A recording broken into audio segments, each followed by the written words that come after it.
So seeing as it is the new year, I have redone my desk space. This space has been neglected for some time. I had like documents here, I wasn't using the space, and I created this space for a purpose for my online business and for me creating content. And I finally sorted it out the other day, and I am so stoked about the space. It's so nice having it back. Imagine that there's going to be a magnetic board here that I got and have just ordered from Zara Home, so I'll show you that as soon as it comes in. But what a space to work in. Oh,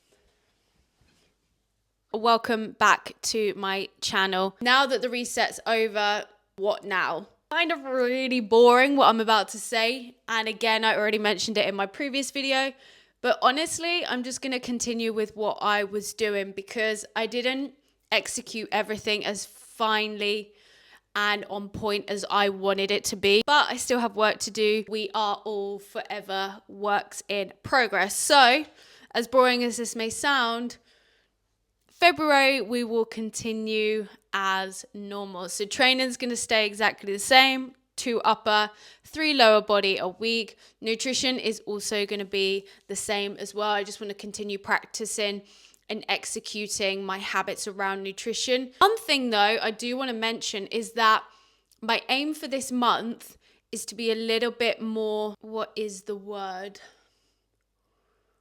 Take a little bit more care. And what I mean by that is not necessarily what choices I'm making and the amounts that I'm having, but more so not rushing my meals. Like I said in previous videos, because I'm on my own and I only have to think about myself.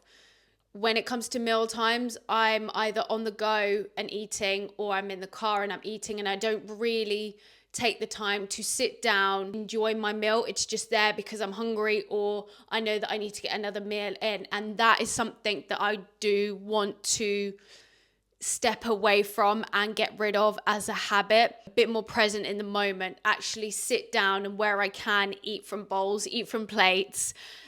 Even if it is from Tupperware because I'm at work, then I also would like to just take the time and sit, eat, enjoy it, actually taste the flavors, because again, that's something that I don't do often. Create a better relationship with food in that respect. So that is one thing I will actually be changing this month. February is here. As for me, we continue and resume as normal. I am fully aware that my plants need watering. That is not a good sign.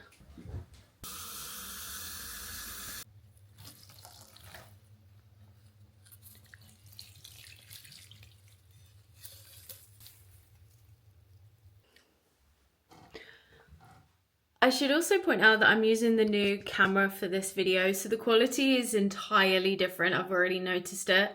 Now using the DJI Osmo Pocket 3 permanently from now on. I just need to get some other attachments because at the moment it has no stand. So yes, I'm using this now for the foreseeable.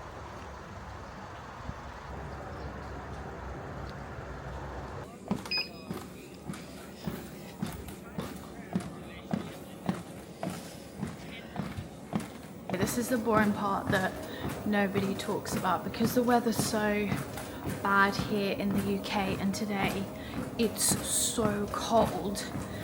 I end up, and have been for the last few months, doing all my cardio and my steps on the treadmill, which is boring AF, and it's a part no one talks about.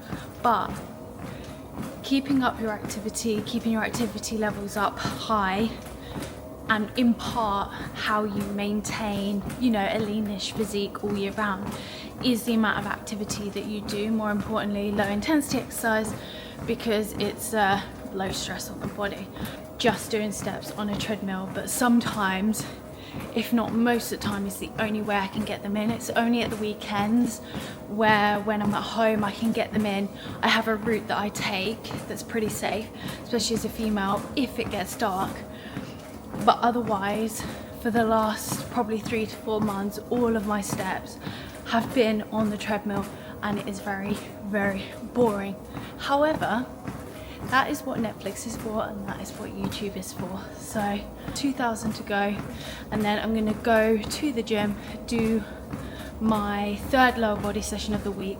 And the reason I'm doing it now is because it's the hardest one of the week. Like, so many of the exercises in it I truly dread, so I like to get it done out of the way at the beginning of the week. So steps, train, back for more coaching.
Really quick to show you, and it's really cool. Check this out. Okay, so I was talking to a client yesterday about like my previous life as a dancer, and that I had done a BBC live TV show called The Magicians, like it was donkeys years ago. Apparently you can buy it. That's crazy to me. But I found one of the season clips that I was in, and take a look at this. There I am.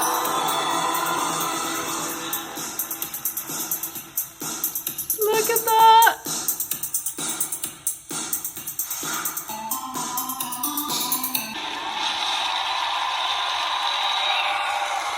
New board as well, which I am so stoked about. Maths lesson for you. Calories. Hang on. This will do nicely. Quick maths lesson. Calories. Take your body weight in kilos, not in pounds. For females, times it by 22.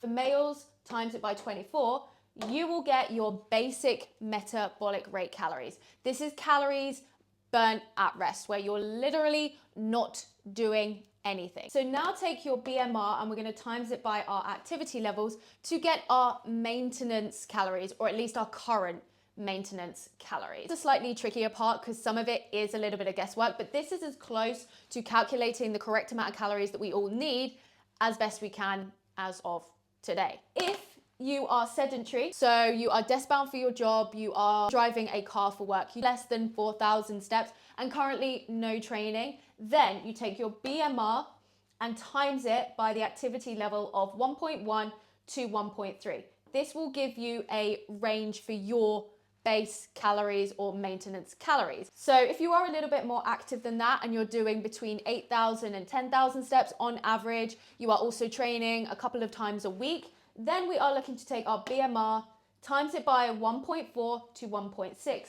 Again, you will get your maintenance range of calories. Okay, I know this is boring, but stick with me. If you are more active than that, say you are training 4 to 6, even 7 times a week, you're averaging around 12 to 15,000 steps, and naturally you are super active with your working in the day, then we are looking to take our BMR, times it by 1.6 to 1.8, and again, we will get our maintenance average range of calories. This is the number that we want to remember. This is the number that we're going to base then our goals off of. With me so far? Take our maintenance calories. If you want to lose body fat, then we are looking to minus 250 to 300 calories off of that target. So we want to build some muscle, maybe you are underweight and you want to gain a little bit, then you're going to do the reverse and add 250 to 300 calories onto that maintenance target. What I've done here is only to do with calories. This has nothing to do with macros, and if you need that, I will do a separate video. Now let's talk this section. I'm going to take the previous example. So we're looking to lose 10 kilos, let's say. Now, if we do it at a steady rate of 0.5 kg per week, times it by the weight that we want to lose, so in this case 10 kilos, this is going to give us a total of 20 weeks. This is the minimum amount of time that we are going to need to lose that weight. Sometimes it will happen quicker, sometimes it will happen slower, but if everything goes perfectly, then this will be the time frame that we're looking to complete for, in this example, the 10 kilo goal.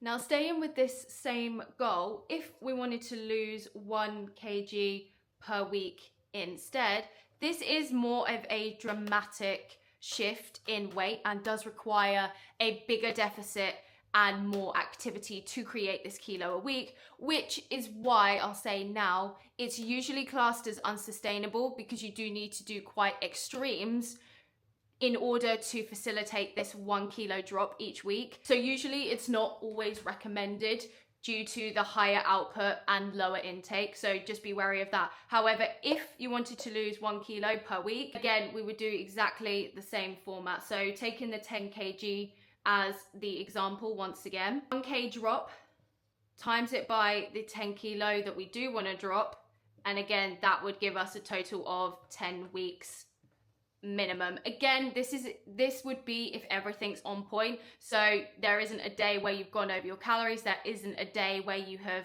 missed any of your cardio, your strength work, and your steps. This would be the minimum time it takes. And just to quickly touch on muscle gain, I'm going to insert the rates below here, because the rate of muscle gain is very, very different to each individual, depending on whether you are a beginner, intermediate, or an advanced lifter, as well as your lifestyle choices as well. So your rest and recovery, your nutrition, your supplementation, all of those will also contribute to the amount of muscle that you gain. Now, the reason I touch on this is because the next part makes sense. You see, any kind of goal that you have, whether it be fat loss, muscle gain, performance-based, or even improving your health, or maybe all of them, you need to allow for a good length of time for you to be able to achieve that outcome. The way that the world works now, everything's done at a click of a button. Everything's done super fast, super efficient. And that's what we genuinely then expect from our health-based goals. Unfortunately, it doesn't work like that, and you will never be able to quick fix, shortcut, or hack your way to great health, great performance, and a great physique. It's just not possible. And with this, it's meant that our patience is lower and our tolerance is less. Whenever someone starts their journey, the motivation is incredibly high. There is a peak of excitement and a thrill from it of what is possible. Fortunately, that isn't sustainable. It peaks for a very short time at the beginning, which is perfect because that's what makes you start. That's what makes you take action. That's what makes you start to implement those habits that are ultimately going to get you there. However, it's such a short burst of energy that it's simply unsustainable. And that's something that I believe if more and more people understood, then actually they would probably have a better time with their health and fitness journey overall, because they know that there is that initial burst, which is great. And after that, it's about routine, it's about discipline, and it's about repetition. As I broke it down, for example, with the fat loss goal, then start to see how long these things start to really take. And that's without any hiccups, that's without any hurdles, that's without any obstacles that ultimately will get in the way, because life is life and those things do happen.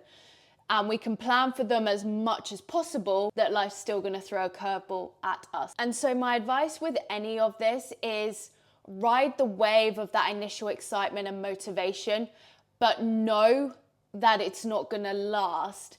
And after that, rely on adopting those newer habits, changing your psychological behaviors, and repeating yourself over and over. Ultimately, it's in the actions and the habits that you take and adopt and implement and do is what's going to get you from A to B. And I don't really have any other incredible, insightful, amazing advice, that is pretty much it. But if you can get on board with the idea that this is going to take a long time, that it's a journey, and by celebrating the small wins along the way, that's going to create that excitement that you initially had at the beginning. If you can get on board with all of these ideas, then you are going to have a much better time off when you start your journey. It's a lifelong thing. So yes, hopefully this has helped.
Where I live, there are actually bunny rabbits. They're wildlife and they're protected, but I always forget they're around here, and I don't think it's normal elsewhere. That's it.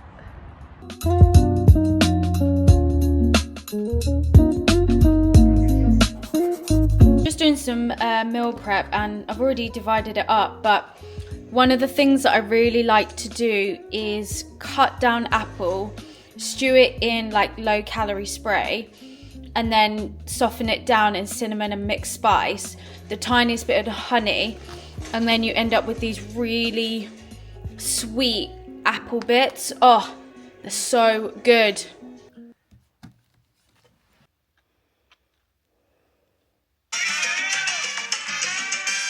Qué rico es el latino. ¡Hoy se ve! Whoa, whoa, whoa, whoa, what a show. Wow, Bad Bunny absolutely killed that.